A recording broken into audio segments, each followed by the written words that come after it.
શ્રી ગણેશાય નમઃ.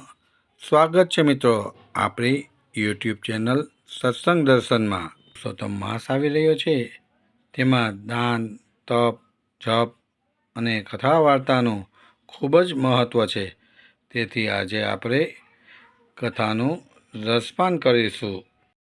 આજની વાર્તા છે વર વગરની વહુની વાર્તા. રૂપાવટી નામે એક ગામ હતું. આ ગામમાં કપિલ નામનો એક બ્રાહ્મણ રહે. તેની પત્નીનું નામ કપિલા હતું. પતિ પત્ની બધી વાતે સુખી, પણ શેર માટીની ખોટ હતી.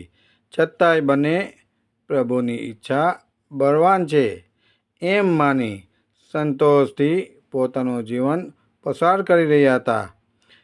એવામાં પવિત્ર પુરુષોત્તમ માસ આવ્યો. ગામના નર નારી એક વ્રત લીધું. સૌ નદીએ નાહવા જાય, કાઠાગોળની પૂજા કરે અને કથા વાર્તા સાંભળે. કપિલ અને કપિલાએ પણ વ્રત લીધું. બધા સાથે નદીએ નાહવા જાય, દિવસ આખો નામ જપ કરે અને રાત્રે ભોંય પથારીએ સૂવે. બ્રાહ્મણ અને બ્રાહ્મણી પ્રૌઢ હતા. વળી ઘરમાં કામ કરનાર બીજું કોઈ હતું નહીં. તેથી બધું કામ બ્રાહ્મણીએ જ કરવું પડે. ઘરના કામમાં પ્રભુ ભજનનો સમય બહુ ઓછો મળે. તેથી બ્રાહ્મણીનું દિલ દુભાય. એક દિવસની વાત છે. નદીએ નાહીને આવેલી બ્રાહ્મણી રાંધવા બેઠી ત્યારે બોલી, હે નાથ, આ તો ધર્મ ધ્યાનનો મહિનો છે અને મારે તો બધો સમય ઘરકામમાં જાય છે. ઘરમાં એક વહુ હોય તો કેવું સારું. એ રાંધે, ઘરકામ કરે, પાણી ભરે અને આપણે ભગવાનનું પૂજન કરીએ. આ સાંભળી બ્રાહ્મણ હસીને કહેવા લાગ્યો, હે ભાગ્યવાન, વહુ તો દીકરો હોય એના ઘરે આવે. આપણે ક્યાં દીકરો છે? આપણે તો વાંઝ્યા છીએ. ત્યારે બ્રાહ્મણી કહેવા લાગી, હવે વહુ લાવી એમાં તે કાંઈ મોટી ધાર મારવાની છે? છોકરો હોય એને વહુ આવે, એમાં તે કાંઈ મોટી નવાઈ? વગર છોકરે વહુ લાવીએ તો આપણે ખરા કહેવાઈએ. રસ્તો તમને હું દેખાડું. તમે કન્યા શોધો. કન્યાના મા બાપ પૂછે તો કહી દેજો કે દીકરો કાશીએ ભણવા ગયો છે. ભણી ગણીને પાછો આવે પછી લગ્ન કરી દેશું. પહેલાં તો બ્રાહ્મણે આ વાત હસવામાં ટાળી દીધી, પણ બ્રાહ્મણીએ હથ પકડી. વહુ લાવો તો જ હા, નહીતર ના. આ તો સ્ત્રી હઠ, માન્યા વગર છૂટકો નહીં. બ્રાહ્મણ તો ચાલી નીકળ્યો વગર છોકરે વહુ શોધવા. ચાલતા ચાલતા એક ગામ આવ્યું. કપિલે એક બ્રાહ્મણના ઘેરે ઉતારો કર્યો. વાળું પાણી કરીને વાત ચલાવી કે હું મારા દીકરા માટે કન્યા શોધવા નીકળ્યો છું. દીકરો કાશીએ ભણવા ગયો છે. નાની ઉંમરે એની વિદ્વતાનો પાર નથી. હવે બન્યું એવું કે કપિલે જે બ્રાહ્મણના ઘેરે ઉતારો કર્યો હતો એ બ્રાહ્મણને રૂપના અંબાર સમી એક કન્યા હતી. એને લાગ્યું કે ઘેર બેઠા જો આવા તેજસ્વી જમાઈ મળતો હોય તો એનાથી રૂડું શું. એ બ્રાહ્મણે કપિલને પોતાની કન્યાની વાત કરી. કપિલે તો નાજુક, નમણી અને રૂપાળી વહુ જોઈને ખુશ થઈ ગયો. પણ સવાલ એ ઉઠ્યો કે કન્યાને પરણાવે કોની સાથે? કપિલ બ્રાહ્મણે એનો ઉકેલ પણ તત્કાળ શોધી કાઢ્યો. એ બોલ્યો, હું પોથી સાથે જ લઈને આવ્યો છું. કન્યાને 3 ફેરા પોથી સાથે ફેરો. ચોથો ફેરો બાકી રાખીએ. મારો દીકરો કાશીએથી ભણીને આવે એ પછી એની સાથે ચોથો ફેરો ફેરવીશું. આ વાત બ્રાહ્મણના ઘરે ઉતરી ગઈ. ઘરિયા લગ્ન લીધા. પોથી સાથે 3 ફેરા ફેરવીને બ્રાહ્મણે દીકરીને સાસરે વળાવી. કપિલ તો કુળવધૂને લઈને ઘરે આવ્યા. કાચની પુતળી જેવી વહુને જોઈને બ્રાહ્મણીના આનંદનો પાર ન રહ્યો. વહુના લક્ષણ બારણામાં.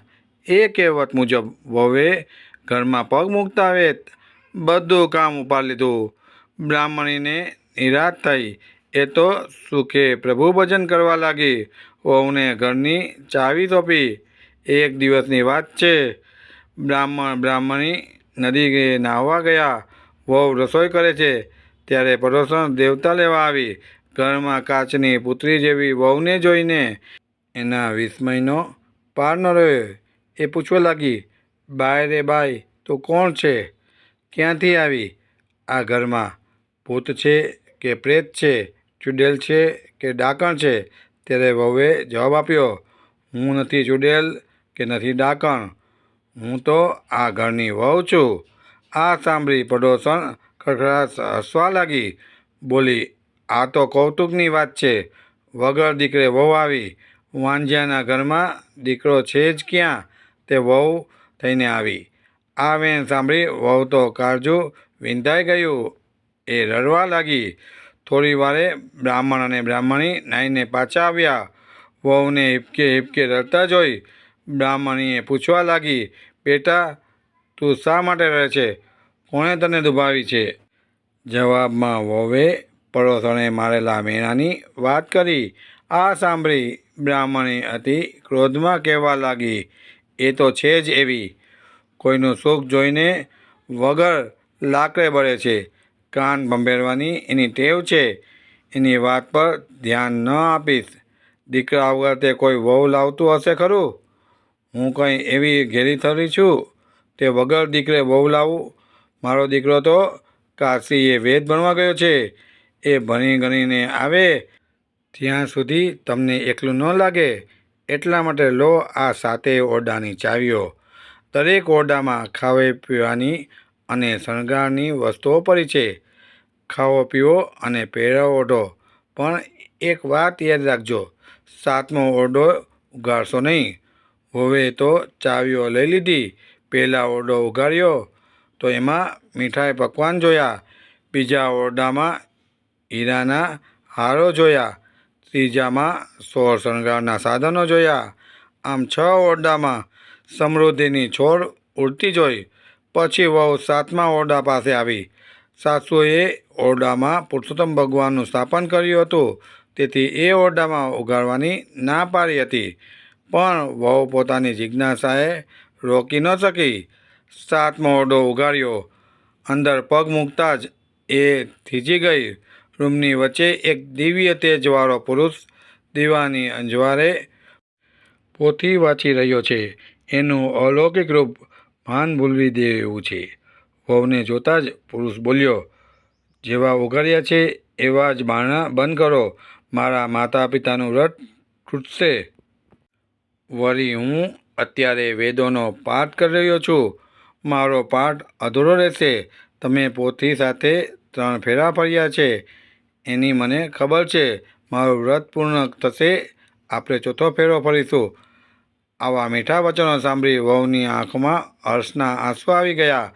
હૈયા ઉપર જે ભાર હતો એ ઉતરી ગયો. એણે તરત બારણાં બંધ કર્યા. પોતે 7મો ઓરડો ઉગાડ્યો છે એ વાત સાસુને ન કરી. એમ કરતાં પુરુષોત્તમ માસ પૂર્ણ થયો. વહુએ સાસુને વાત કરી કે હવે વ્રત પૂર્ણ થયું. તમારા દીકરાને બોલાવો એટલે મારા અધૂરા લગ્ન પૂરા થાય. વહુની વાત સાંભળીને સાસુ સસરા પરસેવે રેબઝેબ થઈ ગયા.